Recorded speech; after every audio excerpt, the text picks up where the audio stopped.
You ever notice how when a black man built something powerful, something free, something independent, the empire finds a way to burn it down? That's exactly what happened to King Jubal Jubawa of Opobo. The British called him Jaja because they couldn't pronounce his name, but I won't be doing that.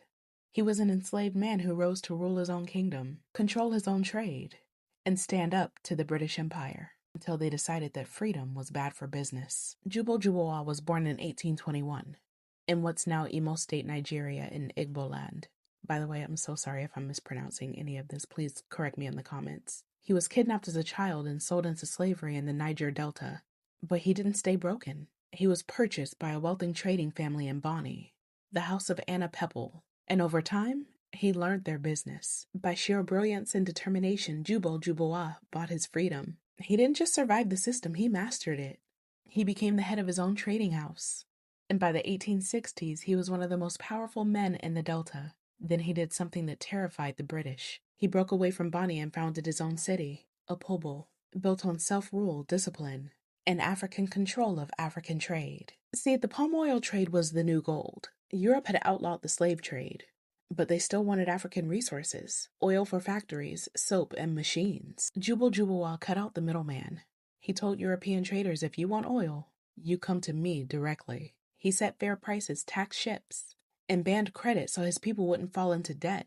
And it worked. By the 1870s, Opobo controlled nearly all the oil experts in that region. He turned business into liberation, and that scared every colonial official within shouting distance. Then came the retaliation, economic first and then political. British merchants called him a monopolist. Translation, a black man who refuses to be exploited.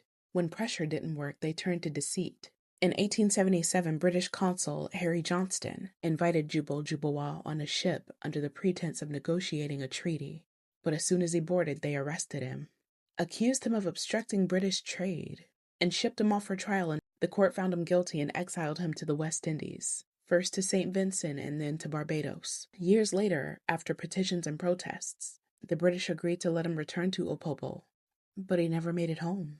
He died en route near the Canary Islands, officially of illness, but many in the Delta believed that he was poisoned. And honestly, given the history, who could really blame them? After his death, the British seized Opobo, opened the rivers to foreign merchants, and folded the region into their growing colonial protectorate. But the people never forgot him. He became more than a memory, he became proof. Proof that we were never waiting to be civilized, that we were already building empires the world refused to recognize. He was the definition of sovereignty, an enslaved child who became a self-made king. He showed us that African power wasn't a myth, it was a threat to colonial profit. King Jubal Jubawa of Opobo didn't fall because he was weak. He fell because he proved too many lies wrong, that Africans couldn't lead, couldn't govern, couldn't own their own economies, and for that, they exiled him. But even in death, his story stands as a warning and a blueprint. Because every time we build something that's ours, history tries to call it a rebellion, when really, it's just restoration. Say his name, King Jubal Jubawa.